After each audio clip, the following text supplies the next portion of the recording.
Brasil! Bem-vindos ao aulão de revisão da melhor disciplina do curso. Qual é mesmo, gente? Sistemas operacionais. É claro!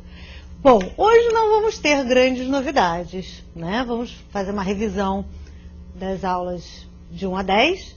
É claro que as primeiras eu vou passar rapidinho, porque você já tem a aula gravada, né? A primeira aula de revisão gravada. E vamos dar uma ênfase maior na segunda parte da matéria.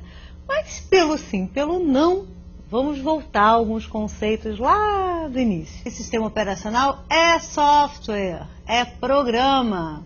Ora, tia Simone, mas de novo você vai falar isso? Vocês vão ter pesadelo ouvindo tia Simone falou que o sistema operacional é software. Sabe por quê, gente? Eu andei vendo assim nas provas, né, algumas dúvidas, olhando os fóruns, e tinha gente se enrolando com interrupção, né, com conceito de interrupção, com conceito de troca de contexto, que sistema operacional interrompe uma aplicação, e nós já vimos que isso não é verdade. Quem interrompe é hardware. Vocês viram lá em organização de computadores, não é?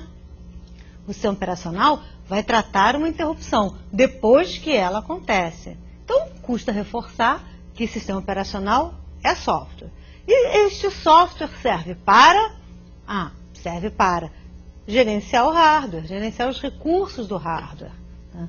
Não é gerenciar o processador ou gerenciar a memória, e sim o recurso que está disponível. O tempo do processador, o espaço de memória, a alocação no disco, no espaço em disco, tá certo? Características de segurança, quanto cada usuário pode usar e aonde ele pode usar um disco, por exemplo. Né? Serve também para proteger, executar as aplicações e proteger essa execução de um uso desastrado. Não que o usuário faça isso de propósito, né? Não é isso. Eu cliquei de propósito aqui só para dar errado. Não é assim. Mas nós sabemos, vocês lembram lá da tela azul, né? Com certeza. Então, nós sabemos que as aplicações, elas podem tentar executar operações que não deveriam executar, ou que não poderiam executar. O que acontecia na tela azul? Ela executava o erro e disse, não deu erro. E aí o sistema operacional todo caía, né? Tinha que rebutar o computador, etc, etc. Hoje, quando eu recebo uma mensagem de erro, essa mensagem não é que o erro já aconteceu. A mensagem está dizendo, olha, eu vou parar por aqui, eu não vou executar porque vai dar erro. Então, aquela tarefa, claro, não vai ser executada, mas o sistema como um todo está protegido. Né? O sistema operacional honrou o seu compromisso, né, de não deixar, de não permitir, né, que o sistema fique instável por conta de um erro de uma aplicação. E é isso que ele deveria fazer. Isso não é nenhuma grande novidade, não. Né? Desde os computadores antigos, né, os ditos mainframes, enfim, desde lá das primeiras gerações, isso já acontecia, de sistemas multitarefa, isso já acontecia, né, já existia essa proteção. Mas quando isso foi reduzido para escalas de micro, algumas coisas por economia, por limitações de recursos, foram sendo deixadas para lá. E agora estão sendo resgatadas porque é preciso, é uma questão de segurança. E, bom, o sistema operacional não impede os ataques de fúria e jogar o computador no chão. Aí não tem jeito, vai parar de funcionar mesmo. A gente às vezes até fica com vontade, né?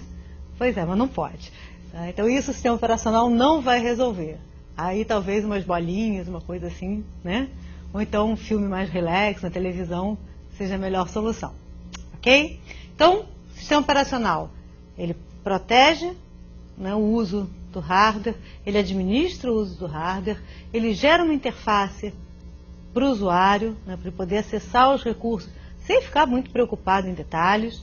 Isso cada vez está mais forte, a interface com o usuário está sendo cada vez mais importante. Né? Você vê que muita gente ainda tem dificuldade em usar um micro, por exemplo, né? Acessar, mesmo que seja um sistema operacional conhecido como Windows, às vezes pode se enrolar um pouquinho, mas você pega um telefone, né, um desses smartphones, olha assim, tem lá o desenho e aperta, né, paga uma conta no banco. É muito mais fácil de usar, né, do que acessar um banco pela internet, no computador, que também é mais fácil do que acessar, do que era, né, antigamente, enfim. A interface com o usuário tem melhorado bastante e o sistema operacional está ajudando, né, provendo recursos de administração de hardware para que isso fique mais fácil. Ok? Pobre do programador, né? Fácil para o usuário, mas para o programador, quanto mais fácil para o usuário, mais complexo o desenvolvimento da programação. Ok? Mas ninguém tem medo de programar aqui, né? Muito bem. Ora, para que um sistema operacional possa executar as suas tarefas, né, o conceito mais importante de todos é o processo. Processo é aquilo que torna os programas executáveis. Programa é um arquivo que está no disco. No momento que esse programa sai do disco e vai para a memória do computador e passa a ser executado, ele recebe uma carga de informações, né? Recebe quem é o dono dele, quais são as cotas, quais são os privilégios, ele recebe uma série de informações e esse programa, com este conjunto de informações, nós chamamos de processo. Lá na aula 1900 antigamente, lá na primeira aula, nós vimos que nós representamos o processo como uma bolotona, né? Desenho no meio, enfim. Claro, é uma representação gráfica, né? Não tem nada a ver com a realidade. O processo, na verdade, ele é uma estrutura de dados que contém informações pertinentes à execução daquela tarefa. Então, o programa executável, ele é um dos componentes de um processo. O processo é a unidade de carga e a unidade de alocação na memória. Nos sistemas mais antigos, o processo também era unidade de execução. Mas nos sistemas mais modernos, né, nós usamos a thread. Lembram dela? Pois é, o conceito de thread, nós já passamos por ele também, né? Nós vimos até um exemplinho de um programa e tudo. O conceito de thread, ele é menos óbvio que o de um processo. Quando você usa o Windows e aparece, ou mesmo Linux, né? Aparece o gerenciador de tarefas, que você vê lá o nome dos programas executando, né? Você está vendo o processo. Agora, dentro de um processo, eu posso ter fluxos de execução diferentes. Eu posso executar várias funções, né, concorrentemente num mesmo processo, que não é uma coisa muito visível. Talvez por isso o conceito não seja tão fácil de implementar, mas a ideia é exatamente essa. Lembra que da abstração, né, que eu fiz a brincadeirinha do tijolinho, da maçã que cai? Tá? Então, enquanto uma tarefa está pegando um recurso, por exemplo, a outra tarefa pode estar processando, a outra tarefa pode estar esperando I/O, okay? Dentro de uma mesma área de memória. Okay? E estar dentro de uma área de memória facilita muito a vida, porque comunicação é vapt-vupt. Mas programas, tarefas, né, fluxos diferentes da mesma tarefa, partes diferentes do programa, podem querer acessar essa área ao mesmo tempo. Né? Enquanto eu estou trabalhando com uma informação, há uma troca de contexto, pode vir uma outra tarefa e querer trabalhar nessa mesma informação. Bom, isso acontece com o processo também, mas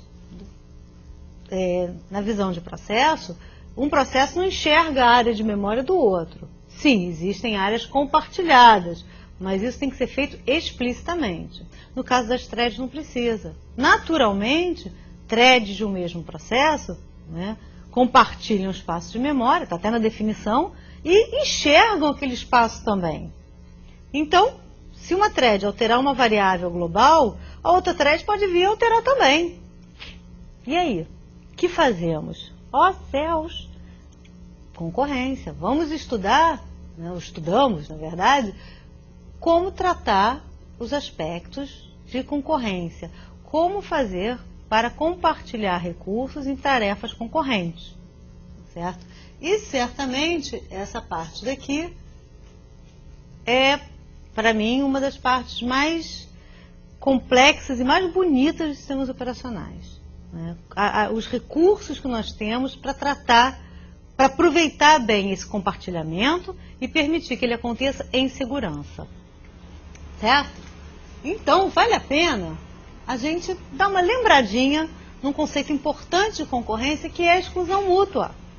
Exclusão mútua significa que dois processos não podem executar o mesmo código, tá certo? Não pode ocupar a mesma região crítica ao mesmo tempo.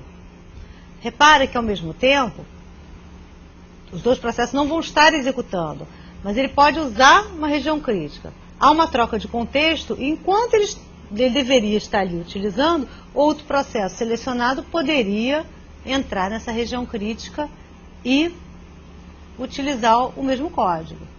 Nós vimos no exemplo do produtor consumidor, por exemplo, vimos naquele exemplinho de A multiplica B, soma A, soma B, né, que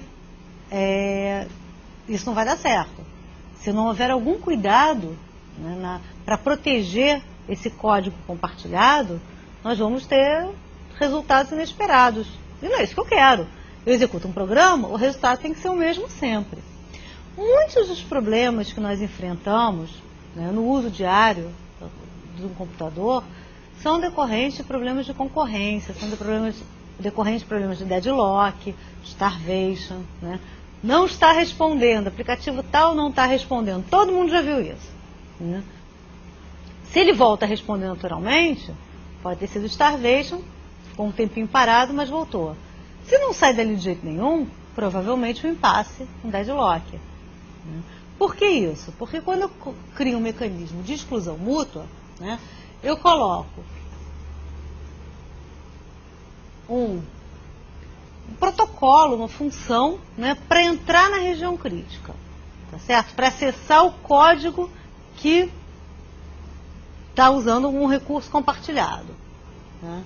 E uma outra função, um outro protocolo para sair da região crítica. Então, se eu quiser acessar uma parte desse código, né, acessar essa região, eu tenho que executar algum procedimento, né? Executar algum procedimento. Se eu quiser, quando eu acabar de executar esse procedimento, eu tenho que sair dizendo que a região crítica agora está liberada. Ok? Bom, entrar na região crítica pode ser um mecanismo de espera ocupada ou um mecanismo de bloqueio. Espera ocupada é um mecanismo bem mais simples. Eu fico tentando, né? E agora, eu posso entrar? Toque, toque, eu posso entrar? Alô, tem alguém aí dentro? Posso entrar? Fico lá enchendo o saco do processador, né? Toda hora, quando chegar a minha vez, para ver se eu consigo entrar ou não. O bloqueio não. O bloqueio, o processo tenta, não consegue, ele dorme. Ora, se ele dorme, como é que ele vai saber que ele pode entrar, né? Quem estiver aqui na região crítica, tá? Quem estiver executando o código da região crítica, ao terminar, vai executar a saída da região crítica, e essa saída da região crítica vai acordar o processo que estava lá dormindo. Então eu consigo uma organização muito melhor, mas é um procedimento mais complexo. Por isso que existe a espera ocupada. Situações simples, pequenas, problemas simples, eu consigo resolver com espera ocupada. Olha, gente, uma regra assim, para mim, fundamental. Se existisse a solução perfeita, as outras não precisariam existir. Se bloqueio resolvesse tudo, eu não precisava de espera ocupada. E ainda existe espera ocupada. Então, mostra que espera ocupada é útil em algumas situações, tá? Ora, tudo que eu faço com bloqueio, com espera ocupada, eu posso fazer com bloqueio? Sim, de uma forma geral pode, mas não é a melhor, não vai ser da melhor forma, tá certo? A recíproca não é verdadeira, porque espera ocupada gera, estou com fome, starvation, lembraram? Porque ele pode ficar tentando e nunca chegar a vez dele. Toda vez que ele bate, está ocupado. Aí ele vai para o fim da fila. Pode ser que nessa fila apareça algum processo que ao bater, disse, opa, não tem ninguém, beleza, entra. Aí quando chega a vez dele de novo, pimba ocupado de novo. E aí, fica com fome, né? E o processo não consegue o direito de execução. Bom, em algum momento, todos os processos acabam e ele consegue. Tá? Se você puder esperar até lá, ótimo. Ok? Então, o starvation a gente já viu que ele pode se desfazer sozinho. Certo? Muito bem. O que nós temos então? Para algoritmos, né, para soluções de espera ocupada, né, a mais badalada são as soluções algorítmicas. Né? Nesse material, vocês estão vendo, né, na explicação, falando somente sobre a estrita alternância. Mas lembrando que essa estrita alternância evoluiu para a solução de Peterson. Então temos alguns problemas, né, em que, por exemplo, somente podem ser utilizados 2 processos, ok? E na solução de Peterson isso está estendido para vários processos. A intenção é que, sem usar nenhum recurso, utilizando somente, né, processos, somente programas, que esses programas, que o algoritmo permita que um entre na região crítica, quando ele saia, o outro entre, quando ele sai, o outro entre. Como vou fazer isso? Uma variável compartilhada, né? Coloco lá, está livre, está ocupado, está livre, está ocupado. Então, vai ficar com a plaquinha na porta, vai bater lá, e está ocupado, aí volta para o fim da fila, tá certo? A solução de Peterson resolve um problema grave, que é o fato de que se o processo falhar fora da região crítica, né, ele trava a região crítica, que isso é uma coisa que não pode acontecer. Né? Então, isso é um problema de estrita alternância, mas que a solução de Peterson já andou um pouquinho mais. Ok? Posso usar também, né, algumas soluções baseadas em características do hardware. Repara, muitos livros, muitos autores traduzem como soluções de hardware. Não é isso. A solução é do sistema operacional e a solução de software. Tá? É tudo programa. Agora, é programa que usa uma característica específica do hardware. Como, por exemplo, inibir as interrupções. Eu desligo as interrupções. Se eu desligo as interrupções, o relógio não interrompe. Né? Não tem interrupção do temporizador. Se o relógio não interrompe, então o processo continua executando. Nenhum hardware interrompe, o processo continua executando. Certo? Então, se ele está executando a região crítica, ele não vai sair da região crítica enquanto ele não terminar. Quando ele terminar, ele liga as interrupções e tudo continua.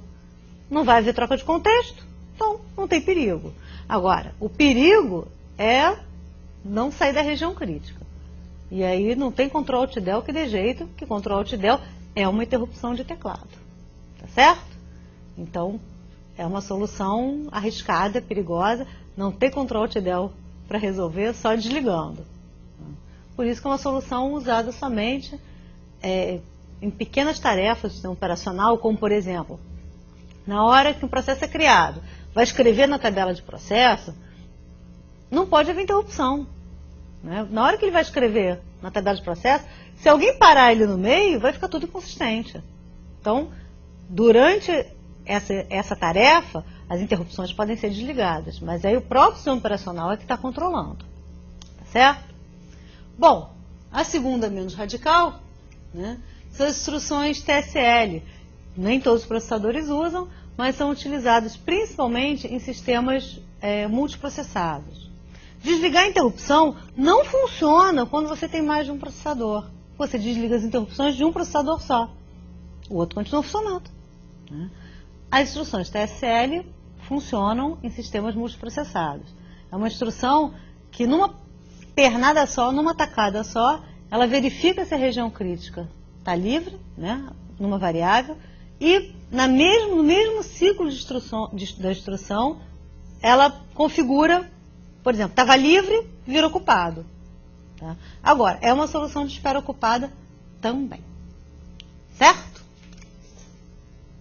Finalmente, soluções baseadas nas primitivas do sistema operacional. Aí nós temos duas, né? Que são as soluções baseadas na troca de mensagem, e nos semáforos, que elas são muito parecidas. A de troca de mensagens é uma versão utilizada em sistemas distribuídos, mas isso é um assunto para outra disciplina. Né? Lá para a arquitetura de sistemas distribuídos, quem for fazer a disciplina, né, vai voltar a falar disso. Tá? Mas a ideia da troca de mensagem é manter como se fosse uma caixa postal, com primitivas receive e send. Né? Receive, recebe, send, envia. O send, ele seria uma liberação da caixa postal. Eu mando uma mensagem. O receive é uma primitiva bloqueante. Né? Ele tenta receber uma mensagem. Se a caixa postal está vazia, ele fica esperando chegar alguma coisa, ele bloqueia.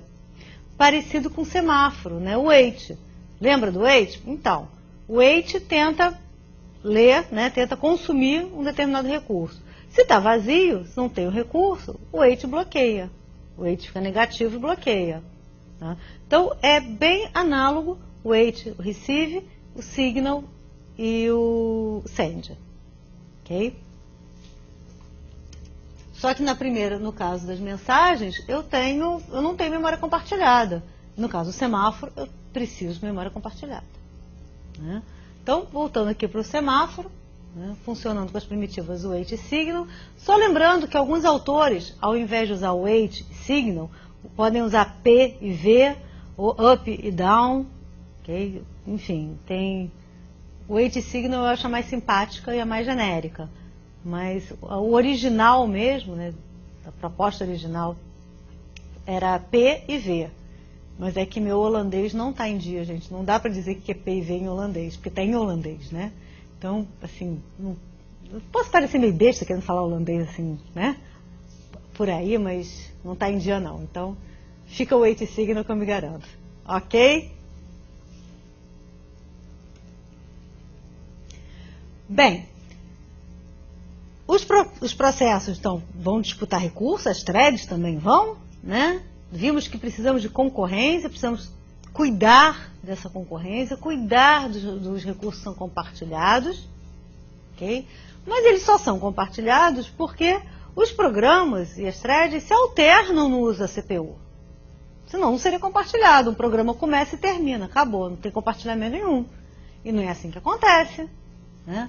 O programa começa, sai, para de executar, vai para o fim da fila, executa mais um pouquinho, vai para o fim da fila, executa mais um pouquinho, e assim sucessivamente até ele acabar. Agora, quem executa? Está na vez de quem executar? Depende da estratégia de escalonamento, tá certo? Quem vai ditar, né, vai executar a regra para dizer qual o processo que vai executar, quem é o próximo, né, é a estratégia de escalonamento do sistema operacional. É claro que os nomes que vocês viram, FIFO, Round Robin, enfim, SJF, são nomes genéricos. Né? Cada sistema operacional implementa um Round Robin, por exemplo, com critério de bonificação ou de penalização, dependendo do tempo. Tem variações. Né? O escalonamento do Linux é diferente do escalonamento do Windows. Tá? Se for tempo real, funciona de uma forma diferente. Não, cada sistema operacional tem lá suas particularidades. Então, o que a gente vê aqui é o conceito da estratégia de escalonamento. Né? Todos implementam mais ou menos da mesma forma, mas uns tem um bônusinho. Né? Se ele é um bom menino, ou se ele fez I/O, coitadinho, ele volta para a fila, né? Numa prioridadezinha mais lá na frente. Então, ganha uns pontinhos. Igual no banco, né? Depende do caixa do banco. Você saiu da fila para pegar a assinatura do gerente, se o caixa for legal, você volta lá no final, vai lá para o iniciozinho da fila e fica ali esperando. Né? Quando o caixa terminar de atender, ele te chama. Você não precisa voltar para o fim da fila. Tá? Mas isso não é regra, né? Pode ser que o caixa seja legal, pode ser que ele te diga, não, tem que voltar lá para o fim da fila, regra do banco. Okay? Então, da mesma forma, os sistemas operacionais implementam a estratégia round robin, o escalonamento circular, mas tem diferenças de implementação entre uma e outra. Certo? Para que eu preciso, então, de uma estratégia de escalonamento? Eu quero manter o processador ocupado o maior tempo possível. Tá? Na verdade, o processador ele fica ocupado sempre, porque se ele não estiver ocupado, ele desliga. Para isso que existe um processo chamado idle, ou sistema ocioso, como o Windows chama, o Linux usa o termo idle. O que significa um processo sistema ocioso? É um processinho que não faz absolutamente nada de útil, ele faz alguma coisa, mas ele fica num loop. Né? Um loop infinito lá, esperando para a CPU não desligar. Ele fica fazendo nada, né? Mas fica executando um while 1, né? Fica num loopzinho infinito, esperando que alguém provoque uma interrupção ou que alguma coisa aconteça. Tá certo? Se não tivesse isso, a CPU desligava. Né? Então, ele mantém o processador ocupado com alguma coisa útil, né? Para ficar fazendo idle. Se você olhar lá, sistema ocioso 90%, maravilha. Maravilha nada, significa que você não usa a sua CPU. Né? Lembrando, vale a pena resgatar isso lá do fundo do baú, quando você olhar lá dizendo, olha, o processo está ocupando 90% de CPU. Uau, que processo pesado. Nananina, não é isso. Aquilo significa que no último minuto, 90% do tempo foi gasto com aquele processo. O fato de ter 90%, uau, que sistema pesado, não tem nada uma coisa com a outra. Tá? Não é o percentual de CPU que você usa, embora esteja escrito isso. Você sempre usa a CPU inteira, você não pode usar parte. O que você está usando ali é tempo de CPU. Então 90% significa que no último minuto, aquele processo usou 90% do tempo de CPU. Ok? Não esqueçam disso. Bom, outra tarefa importante é balancear o tempo de CPU entre as tarefas, um pouquinho para cada um, para que não fique só uma executando pelo resto da vida. Né? Oferecer tempos de respostas razoáveis. É claro que, veja, ser justo, né, é uma questão de ponto de vista. É claro que se eu tenho um processo, esse processo pega a CPU e não larga mais até terminar, uau, para ele foi ótimo, foi rapidinho. A CPU foi só dele, de mais ninguém, maravilha, não teve que compartilhar. Mas e o resto, né, que estava na fila esperando? Vai demorar um tempão.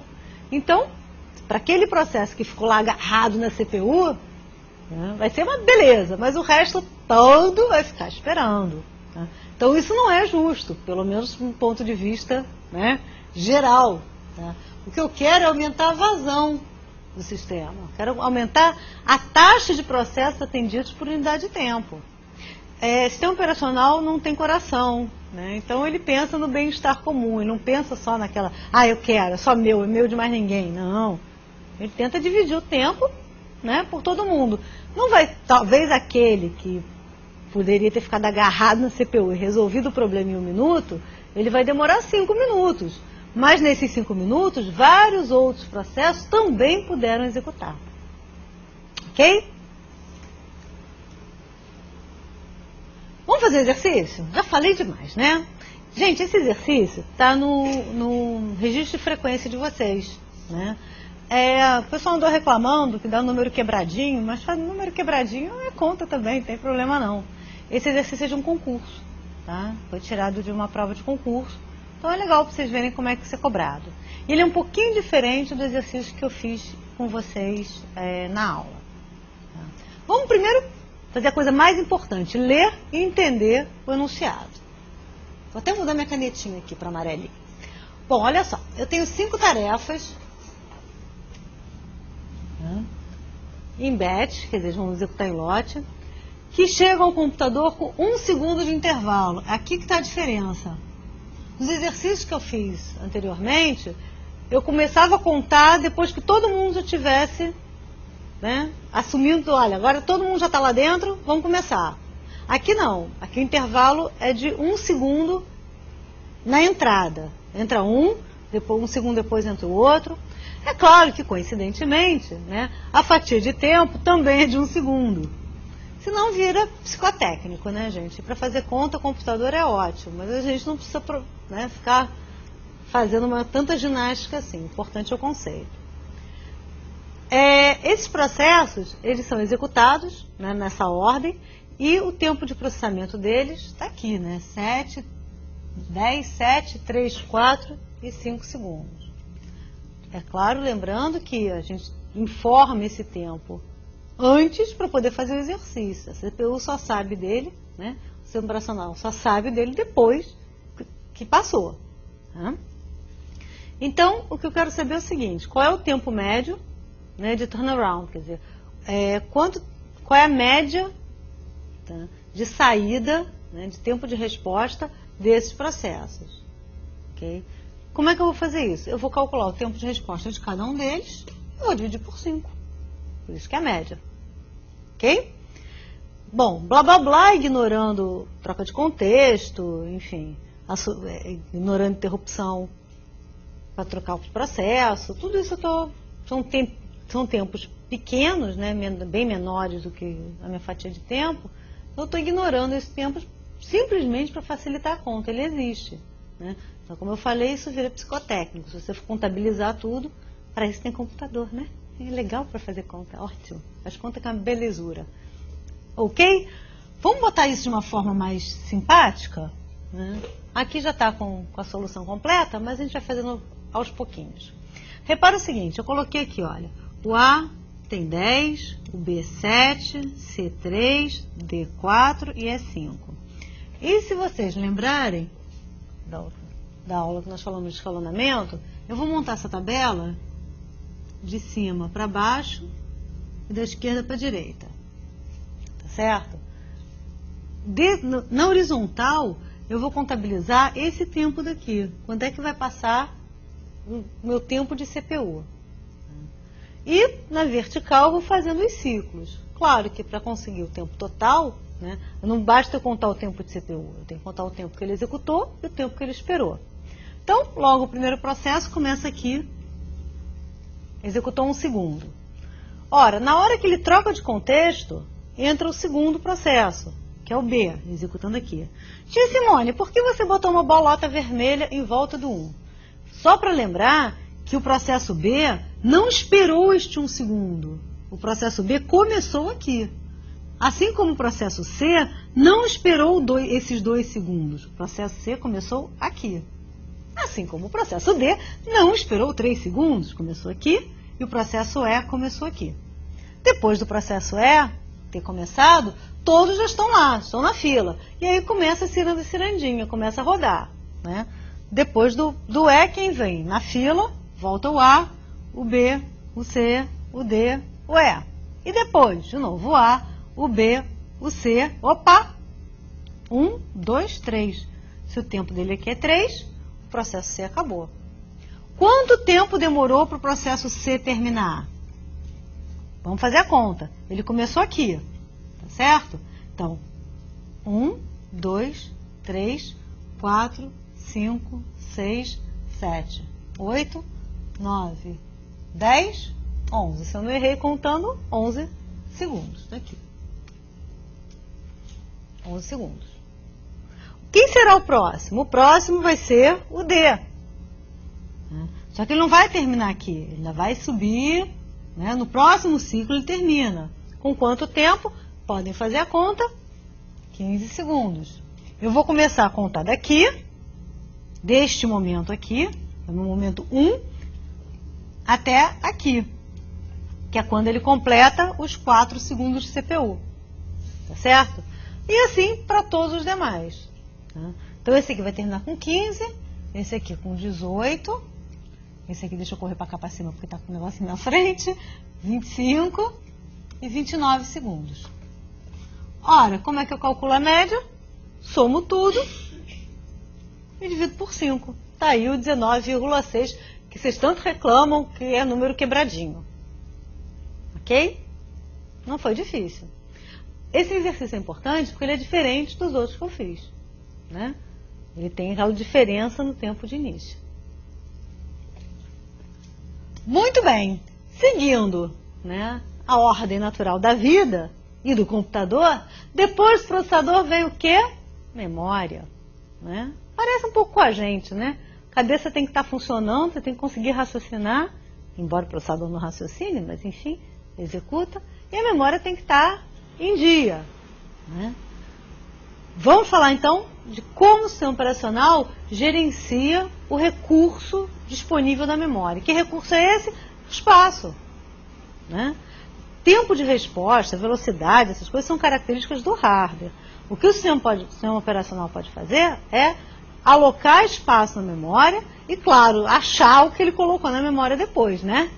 Colocar só não adianta. Certo? Então, nós vimos que existem endereços físicos e lógicos e que nem sempre esse endereço físico coincide com o endereço lógico. Nas versões mais simples, nos sistemas operacionais mais simples, o endereçamento era resolvido em tempo de compilação, né? E o endereço lógico era igual ao endereço físico. Ou seja, no teu programa você dizia aonde é que você carregava um determinado aplicativo. No tempo de carga, a mesma coisa. Embora eu pudesse mudar, né, a posição do meu código na hora de carregar, que eu não preciso mais escrever dentro do programa, tá? O endereço lógico também era igual ao físico. Ora, quando eu carrego em tempo de execução, quer dizer, não é nem na hora da carga, nem na hora da compilação, quer dizer, durante a execução do programa, o código pode mudar de lugar, aí eu preciso de alguma coisa que transforme o endereço lógico em endereço físico. Eu vou usar um endereço, né, fictício, como a gente usa em programação, a variável A. Dependendo de onde você carrega o programa, a variável A significa endereço, né, F135, significa endereço XX não, porque não é hexadecimal, EAB3. Para mim, no programa, é a variável A, ok? Então, lembrando, né, do particionamento, ainda com endereçamento físico igual ao lógico, né, alocação contígua, estática e estática relocável, que tem um grande problema da fragmentação interna. É claro que esses modelos não são utilizados, mas eles servem para a gente entender que a fragmentação interna é a fragmentação que acontece dentro da partição, quando eu não consigo ocupar, por exemplo, uma partição integralmente. Fica uma sobrinha, aquela sobrinha de memória não pode ser utilizada. Quando eu tenho alocação contígua dinâmica, né, a fragmentação interna não existe, mas eu posso ter pedaços entre as partições, né, gerando fragmentação externa entre as partições.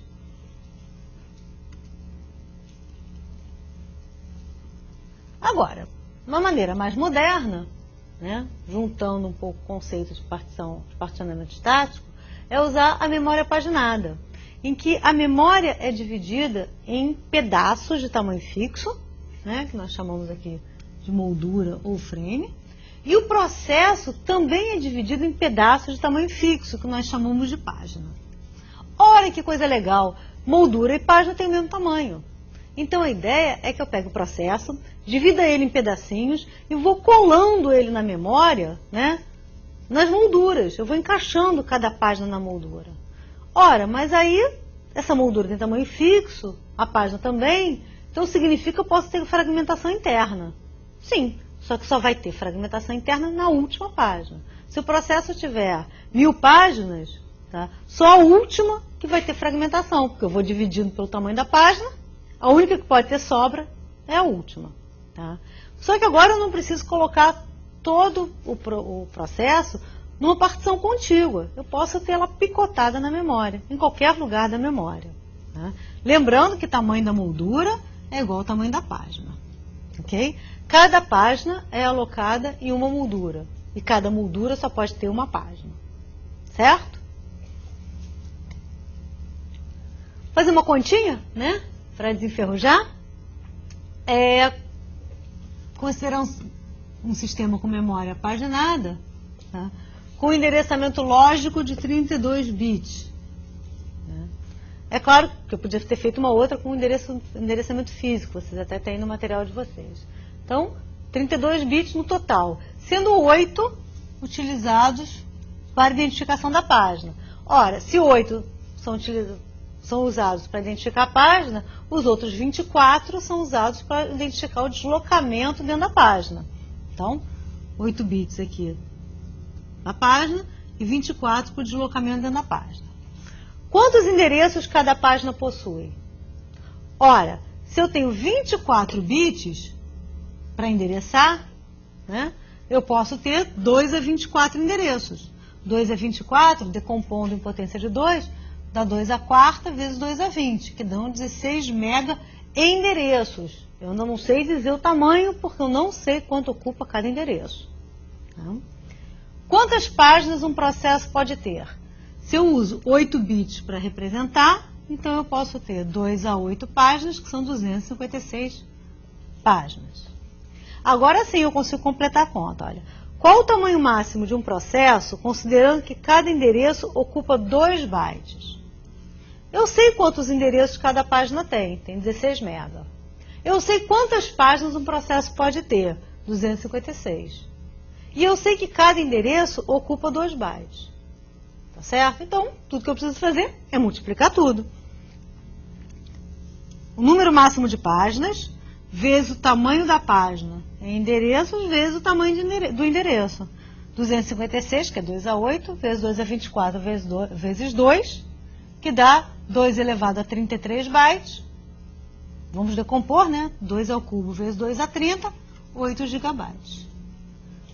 Repare que fazer potência de 2 de cabeça, isso eu já falo para vocês há um tempão, é importante.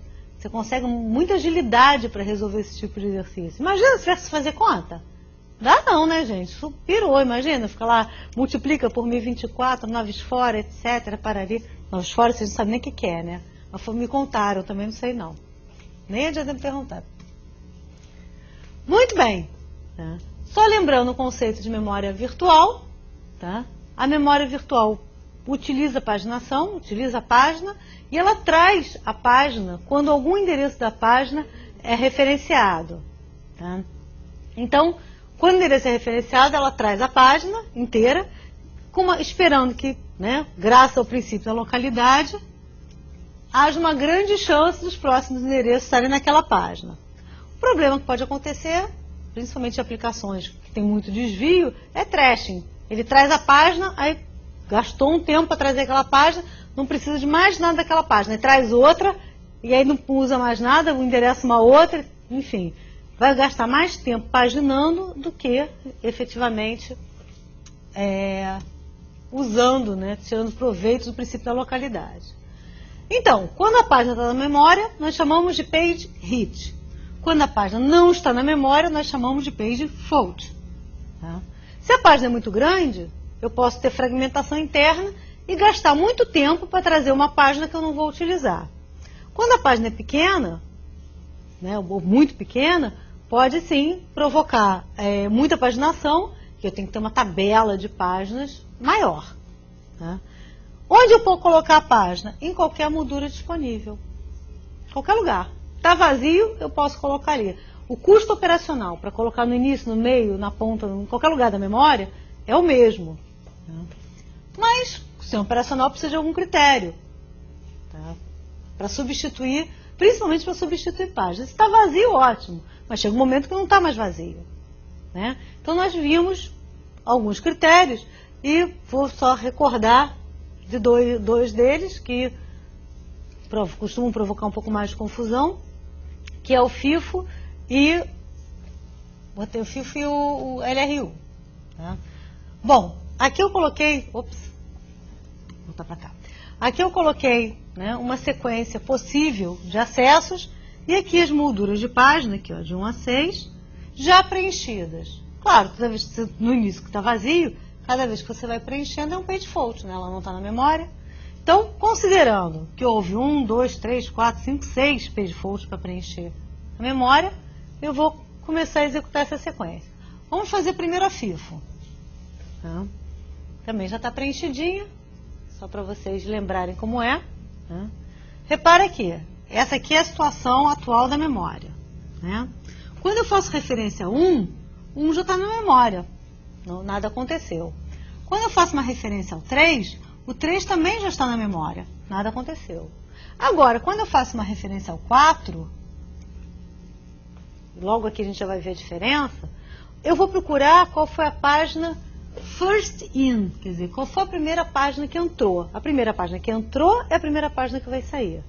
Como eu preenchi a memória assim, né, nessa sequência, a primeira página que entrou foi essa daqui. Então, quem sai é essa daqui. Tá?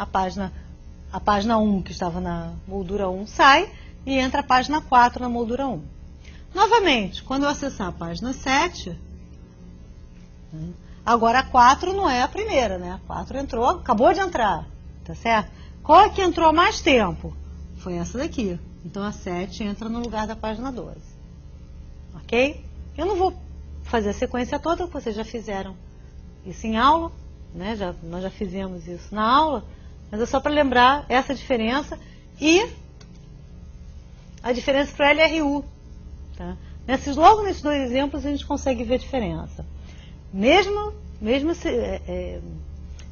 série de páginas, né? A mesma página. Então, a página 1 foi acessada aqui, a página 3 foi acessada aqui. Agora, quando eu quero acessar a página 4, eu não vou trocar a página 1, porque LRU significa a menos recentemente utilizada. E a página 1 foi utilizada aqui, novamente. Assim como a página 3. Então, a menos recentemente utilizada, tá? Não foi essa página aqui e não foi essa página aqui. A menos recentemente utilizada foi a página 12, que está na moldura 2. Tá? A gente faz de trás para frente, né? A 3 não é, a 1 não é, aqui a 3 repete, né? A 6 não é, a 9 não é, a 11 não é, a última, quem é? Era essa daqui. Então, entrar antes é uma coisa. Aqui é a menos recentemente, quer dizer, o fato dela ter entrado antes não tem problema nenhum, porque ela acabou de ser acessada. Ok? Perceberam a diferença? Uau, muito bem, vamos lá. Que falta? Falta a gente falar de entrada e saída e sistemas de arquivos. Estou quase lá. Né? Vamos passar rápido com essa parte teórica, né? Lembrando que, junto com o processador e a memória, eu preciso me comunicar com os usuários, eu preciso me comunicar, né, com o mundo externo. E essa é a grande dificuldade de estudar esses componentes de entrada e saída, porque são todos muito diferentes. Eu não posso comparar um mouse com um teclado, mesmo sendo dois dispositivos de entrada. Né? O princípio de funcionamento é outro. A interface dele, né, o driver, o mecanismo de acesso, né, a interface dele aqui embaixo é outra. Okay? Então, na parte mais baixa, eu tenho o driver que fala com hardware, tá certo?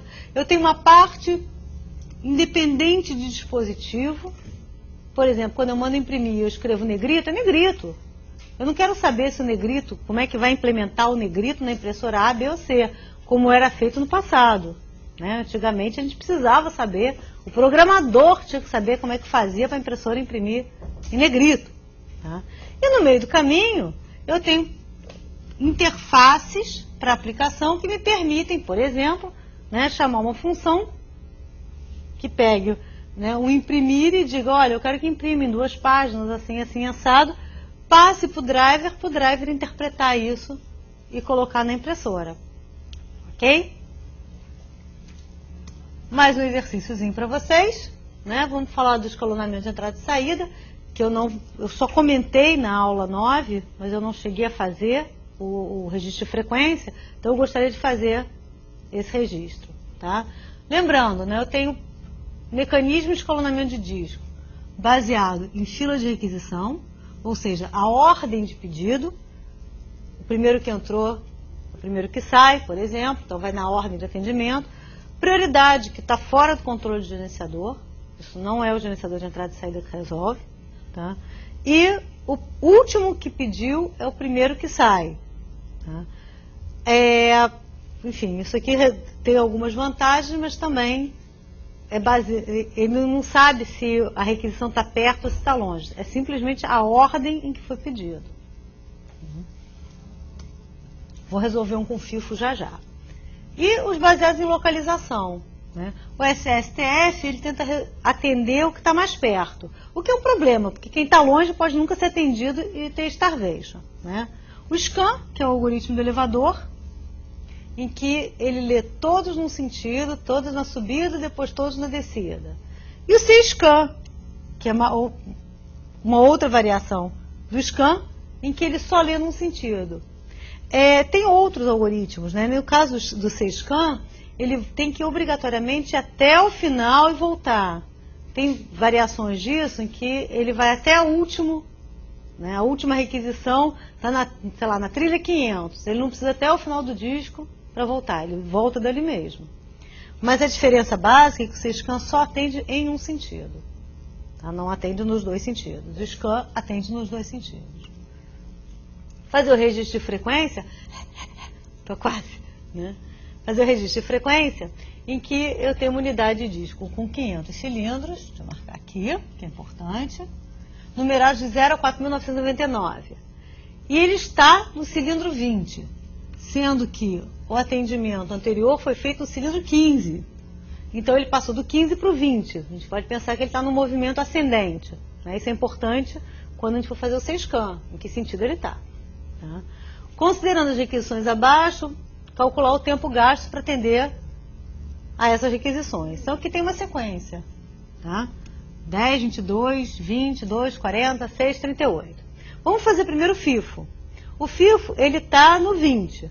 Então, ele vai do 20 para o 10, do 10 para o 22, do 22 para o 20, do 20 para o 2, vai seguindo aqui a ordem, né?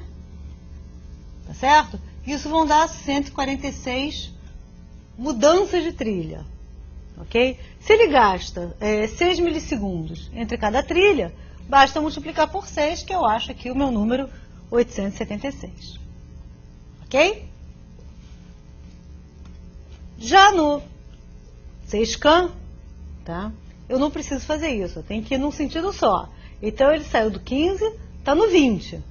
Daqui, né, ele tem que ler até o final, até 4.999, independente de quem esteja no caminho, tá certo? E volta para o 0 e depois lê o que ficou faltando.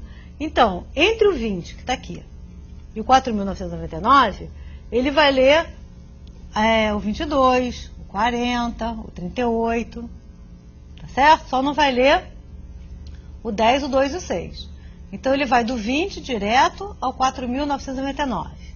Do 4.999, ele volta para 0. E do 0, ele vai até o 10, porque indo até o 10, ele passa pelo 2 e pelo 6. Soma tudo, multiplica por 6, 59.928. Podem conferir na calculadora. Está aqui o resultado. Ok? É claro que eu não estou considerando a leitura do arquivo em si, só do movimento do disco.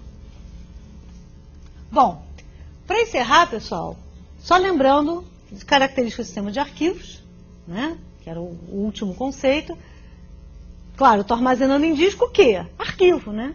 E se eu armazeno em arquivo, é porque depois eu quero recuperar. O arquivo é a unidade não volátil. E o que o sistema operacional faz, né, para poder identificar esses arquivos? Ele tem que criar algum mecanismo para poder armazenar e localizar os arquivos depois. Tá certo? É claro que o sistema de arquivos ele não vai impedir um bad block no disco, ele não vai impedir um defeito físico. Mas se houver um defeito físico, aquele arquivo não estiver íntegro, estiver corrompido, ele tem que avisar, olha, isso aqui não é confiável. É essa a função do sistema de arquivos. Ok? Eu vou passar aqui para o último exercício, que não está, rapidamente, que não está no material de vocês, mas que é bastante interessante, a gente fecha, né, todo o sistema operacional em apenas 1 hora. Tá? Bom, imagina o seguinte, um sistema operacional que trabalha com blocos de 4 KB. Tá?